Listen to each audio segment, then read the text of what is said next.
Olá pessoal, é um prazer recebê-los no Anfiteatro Anatômico. Eu sou o professor Eduardo Beber e esta aula será sobre a base interna do crânio.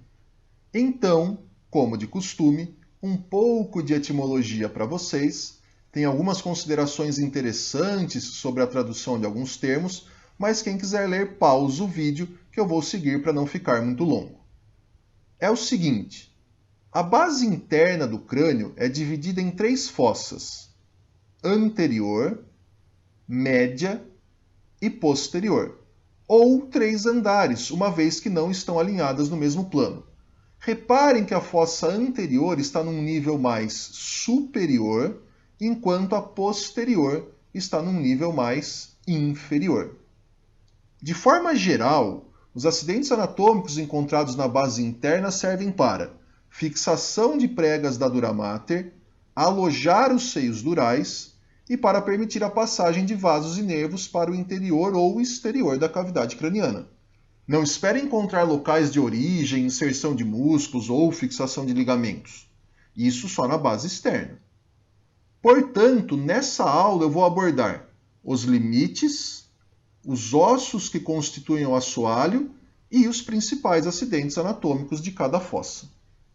Iniciando pela fossa anterior, ela aloja parte dos lobos frontais do cérebro e os bulbos e tratos olfatórios. Se estende da face interna da escama frontal até a margem posterior das asas menores e limbo do esfenoide.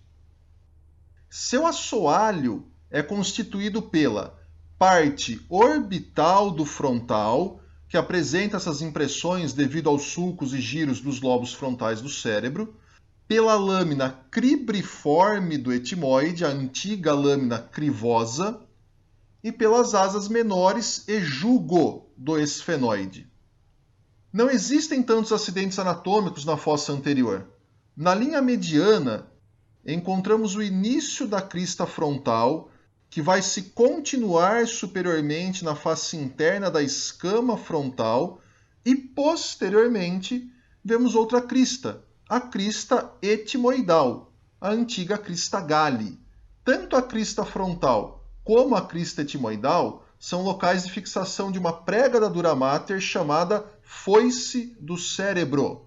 Entre estas cristas existe um forame, o forame cego, que, como o nome já diz, apresenta um fundo cego, mas que raramente pode permitir a passagem de uma pequena veia da cavidade nasal para o seio sagital superior. Nas laterais da crista etimoidal, na lâmina cribriforme do etimoide, como o próprio nome indica, existem inúmeros forames que comunicam a fossa anterior com a cavidade nasal, permitindo a passagem dos filamentos dos nervos olfatórios e também dos ramos das artérias etimoidais. E posteriormente, no esfenoide, na extremidade medial de cada asa menor, temos essa projeção posterior chamada processo clinoide anterior, que também é local de fixação de uma prega da dura mater chamada tentório do cerebelo. A fossa média, na linha mediana, aloja estruturas do hipotálamo e lateralmente parte dos lobos temporais do cérebro. Se estende da margem posterior das asas menores e do limbo do esfenoide até a margem superior da parte petrosa de ambos os temporais e margem superior do dorso da cela turca.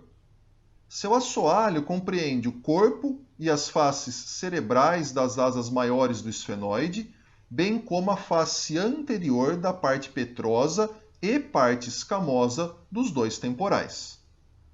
Acerca dos acidentes anatômicos, no corpo do esfenoide existe um sulco transversal, delimitado anteriormente pelo limbo esfenoidal e posteriormente pelo tubérculo da cela, chamado sulco pré-quiasmático, uma vez que está localizado imediatamente anterior ao quiasma óptico. Nas laterais desse sulco, encontramos os canais ópticos, que são atravessados pelo nervo óptico e a artéria oftalmica em direção à órbita. Lateral ao canal óptico, entre a asa menor e maior do esfenoide, também comunicando a fossa média com a órbita, temos a fissura orbital superior, que dá passagem às veias oftálmicas e aos nervos oculomotor, troclear, oftálmico, abducente e a raiz simpática do gânglio ciliar. Voltando ao corpo do esfenoide, imediatamente posterior ao sulco pré-quiasmático, temos a cela turca, antiga cela túrcica, onde identificamos uma fossa de profundidade variável que aloja a hipófise, a fossa hipofisial, e essa lâmina quadrilátera, o dorso da cela, com os seus processos clinoides posteriores nos seus ângulos livres. Tanto os processos clinoides posteriores como os anteriores são locais de fixação do tentório do cerebelo e podem estar fundidos entre si, formando uma trave óssea que a literatura mais atual chama de cellar bridges.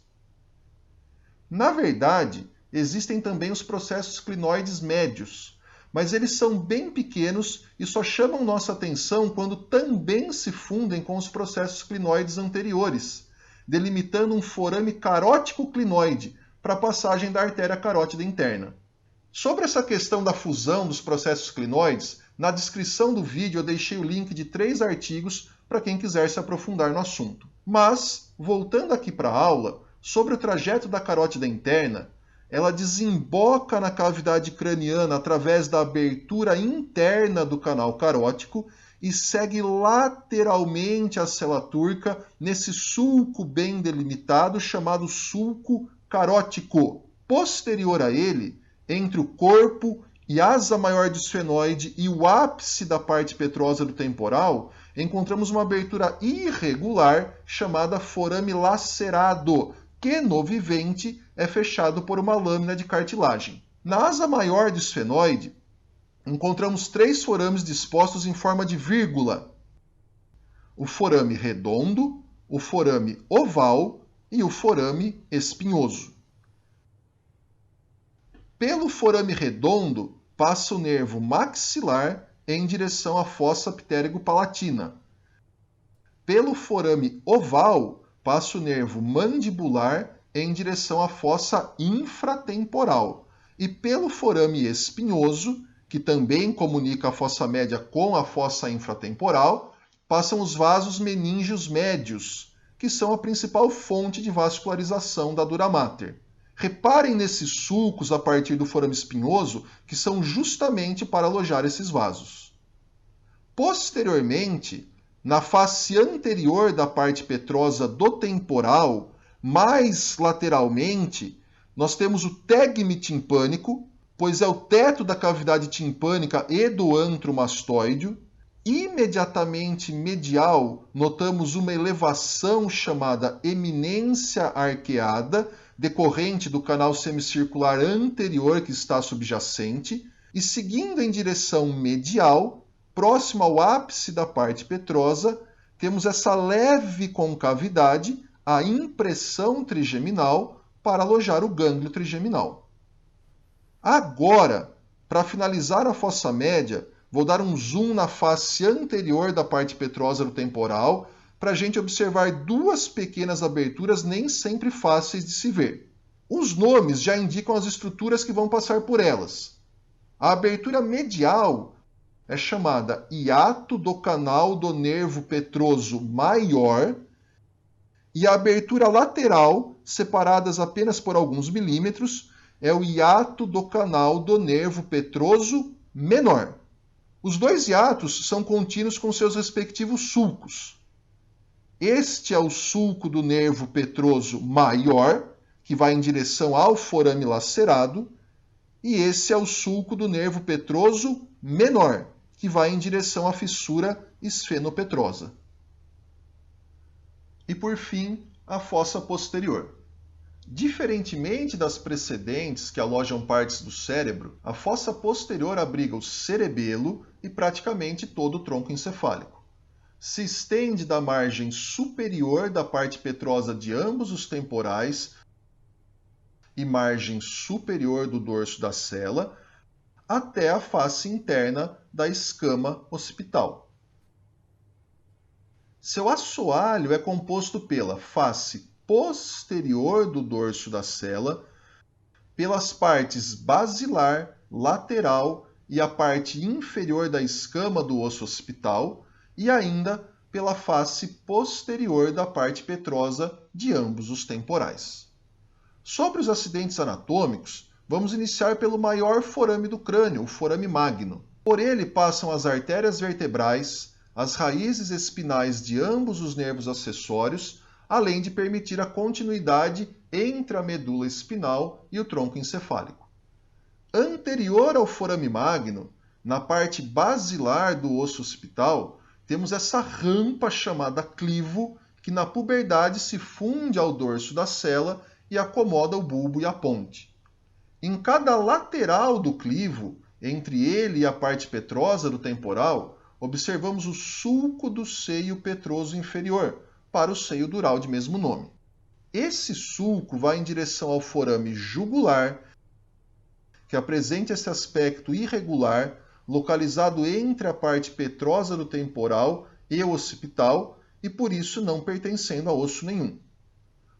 Por ele passam os nervos glossofaríngeo, vago e acessório, e é considerado a transição do seio sigmoide e o início da veia jugular interna, o que justifica o seu nome. Alinhados com o forame jugular, cerca de meio centímetro inferior a ele, encontramos o canal do nervo hipoglosso, que dispensa explicações sobre qual estrutura vai atravessá-lo. E cerca de meio centímetro superior ao forame jugular, na face posterior da parte petrosa do temporal, nós encontramos o poro acústico interno, que se continua como um curto canal, o meato acústico interno, até chegar na orelha interna. Por ele passam os nervos facial e vestíbulo coclear, além dos vasos do labirinto. Na face interna da escama occipital, na linha mediana, observamos essa elevação chamada protuberância occipital interna, da qual segue inferiormente a crista occipital interna, que pode ser bem evidente ou não, e se bifurca ora mais, ora menos próxima do forame magno, depende aí muito da peça que você está estudando. A protuberância dá fixação à confluência dos seios, enquanto a crista serve para a fixação da foice do cerebelo. Partindo da protuberância occipital interna e seguindo lateralmente em direção ao ângulo mastoide do parietal, temos de cada lado o sulco do seio transverso, que é contínuo com o sulco do seio sigmoide, que por sua vez desemboca no forame jugular. Esses sulcos alojam os seios durais de mesmo nome e delimitam a fossa cerebelar, que é dividida em duas partes pela crista occipital interna para abrigar os hemisférios do cerebelo. Então é isso, pessoal. Eu vou ficando por aqui. Deixem os comentários do que vocês acharam dessa aula. Um grande abraço e até a próxima.